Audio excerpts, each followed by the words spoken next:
Still a lot of questions, you guys. Yeah. A lot of questions. Not many people talk about him socially yet, except for he quickly became a recluse. He had a roommate as well. A lot of questions about the roommate, what the roommate knew ahead of time. One of the things that struck me was that during that press conference, there seemed to be a consensus among the FBI and also the governor that this was a lone shooter, and a firm mention of that.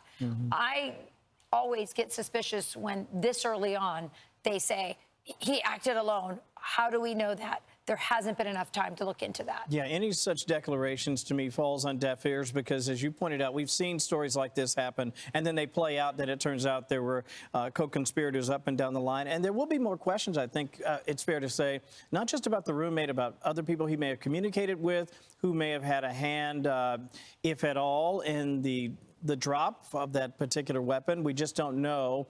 And I think one of the things that we've always been saying is we've watched Dan and Kash Patel, Dan Bongino and Kash Patel really try to work through the reformation of the FBI as we expect and should expect transparency. Yes. We heard Kash talk about the importance of that, and I think going forward, and Brian mentioned this earlier, that's going to be crucial because every step of the way, we want to know what's going on. Yeah, another thing is, we know details. We know that he had a different change. When he got to the roof, he had a change of clothes. Yeah. He changed his clothes. He goes on the roof. He comes down. He's pretty dusty because he was on the roof. That's right. So the Converse sneakers, it's clearly him.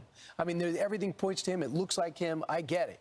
But we just like to know. There's some other strange details, though, because it says that when he came down off the building, please correct me if I'm wrong, it didn't look like he was carrying a gun. So that means he must have taken it apart, put it in his backpack. But then when the gun was found wrapped in a large towel, it was put together. So who escapes and puts a gun back together? And you know what? There might be an easy explanation. There could be, but tell us. Remember, he was walking stiff-legged? Yes. And they said the rifle was in his pants. Yeah. So on his way to the campus to do to do the assassination. So, okay. So where was it after that? So did he get to the roof, put it in a towel, throw it, right?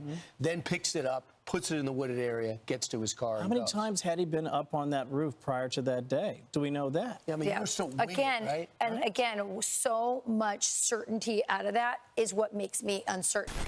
What difference at this point does it make? Join the movement. Feel the vibe. TrumpRap.com, where truth and rhythm collide.